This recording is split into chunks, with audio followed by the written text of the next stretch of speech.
မင်္ဂလာပါချစ်ခင်လေးစားအပ်သောမြမတိုက်ချက်ဝါနာရှင်များခင်ဗျာကျွန်တော်ကျက်ပညာများကြီးခိုင်းပါယနေ့မြမတိုက်ချက်ဝါနာရှင်ကြီးဦးဝီကိုကျွန်တော်ကြီးခိုင်းပြန်လည်မျှဝေပေးနေတာကတော့ဝါရင်ချက်သမားကြီးများအတွက်မဟုတ်တော့လဲတတ္တဆလူငယ်ကျက်ဝါနာရှင်တွေအတွက်အသုံးဝင်စေရန်ကျွန်တော်ရဲ့ဆရာဦးကျက်ကြီးတင်ကြားပေးသောတင်ရွေးချယ်ရမယ့်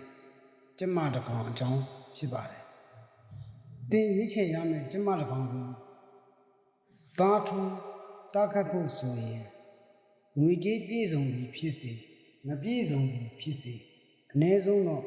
ကျမတစ်ကောင်ကိုရွေးချယ်ရမည်သာဖြစ်ပါတယ်ထိုမှတပမိအိမ်မှ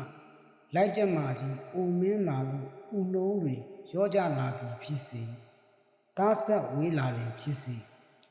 ထိုလိုက်ကြမှာကြီးနေရာမှာအစားထိုးဖို့လိုက်ကြမှာအိမ်ပေါက်တစ်ကောင်ကိုအစားထိုးရမှာပါအဲ့ဒီမှာရွေးချယ်မှုဆိုတာပါလာမှာပါတကယ်တမ်းဒီချာစဉ်းစားမိတော့လိုင်းပေါ်မှာကျက်ပညာဘုဒ္ဓတွေရေးနေသူတွေဟာမယငယ်တွေနဲ့အတူတူပဲလို့ခံစားမိပါတယ်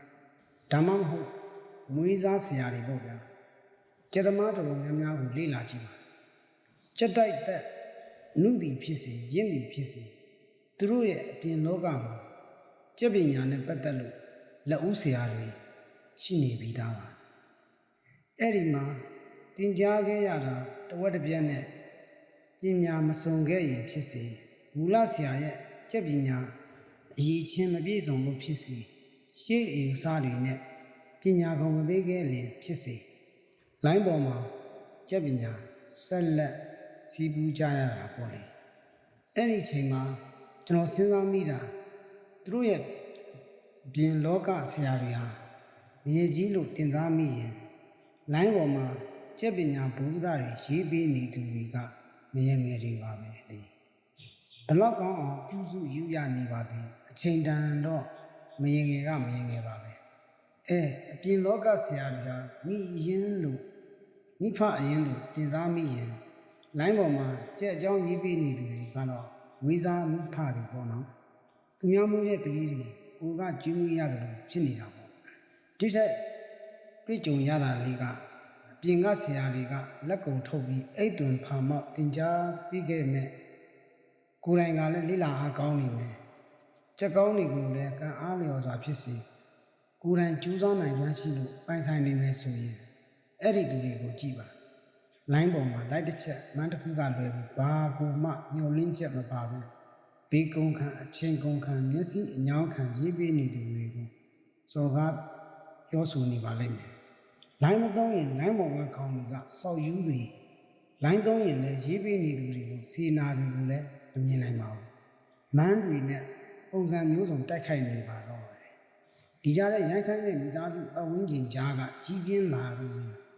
ချဲဆိုတဲ့အထိဖြစ်လာတာကိုတွေ့ရပါဒါဟာဆိုတော့ခမောင်တို့ဆိုခဲ့တဲ့ပန်းဆိုင်သူတို့ရဲ့ဝေနာတခြင်းလိုပေါ့ဗျာကိုကသာစိုက်ပြီးလက်ရပြီးမဲ့ပန်းစင်သူကအစင်တင်မှာကိုယူလိုက်တဲ့ပီတိကပါလဲသူတစ်ပါးခေါင်းပေါ်မှာတင့်တင့်တဲတဲလှနေတာကိုကျဉ်းနှံ့မှုအပြည့်နဲ့ငေးကြည့်နေုံလေးပါဗျာဘာကာလာမှမပါပါဘူးအဖြူတက်တက်ပါကျွန်တော်ကတော့ဘာကြောင့်ဖြစ်ဖြစ်ဦးထားမိတဲ့စေတနာတွေကိုအပွန်းပဲ့မခံပါဘူးအစွန်းအထင်းလည်းမခံပါဘူးကျွန်တော်သိတဲ့ကျက်ပညာတွေမရေးပေးမိရင်မပြောပြမိရင်သာကို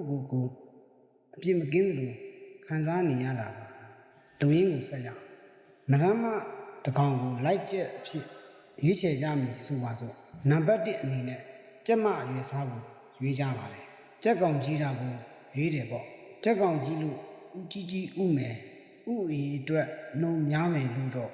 တရည်တွက်ချက်လို့မရပါဘူးကျက်မတကောင်ဟာအကောင်ကြီးလွန်းဖို့ထက်နောက်ဦးကြီးဖို့လိုပါတယ် နောက်ဦးနောက်ထိုင်ကြည့်တဲ့ကျမတွေဟာဥအရေးအတွက်များတာကိုတွေ့ရပါတယ်ဝတ်တဲ့အချိန်မှာလည်းနောက်ဦးရဲ့အောက်မှာကျဲဥတွေကိုထားပြီးဝတ်လို့လိုအပ်တဲ့အပူချိန်ကိုပေးစွမ်းနိုင်ပြီးဥဒလောက်ပေါက်တတ်ပါတယ်ကျက်ဖတစ်ကောင်ကိုရွေးချယ်လို့ချီးကန်ဟာကျက်ဖင်စီကူအောက်ကညှက်ရိုးနှချောင်းကိုဆိုလိုတာပါကျင်းနေမယ်ဆိုရင်ကျက်ဖကိုအင်္ဂါကောင်းကျက်ဖ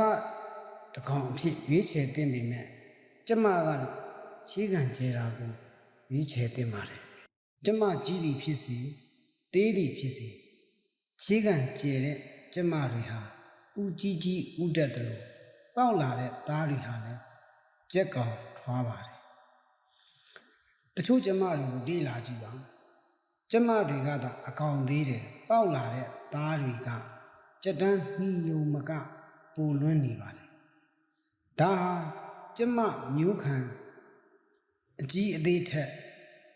ချေးခံအကျဉ်းအကျယ်ပုံမူပြီးသားကြီးနှုံးကိုဆုံးဖြတ်တတ်တဲ့သဘောပါကြက်ကောင်းတဲ့ချေးခံကိုရွေးနီးတည်ပြီးနောက်အသွေးအမွေးကိုရွေးချယ်ကြည့်မယ်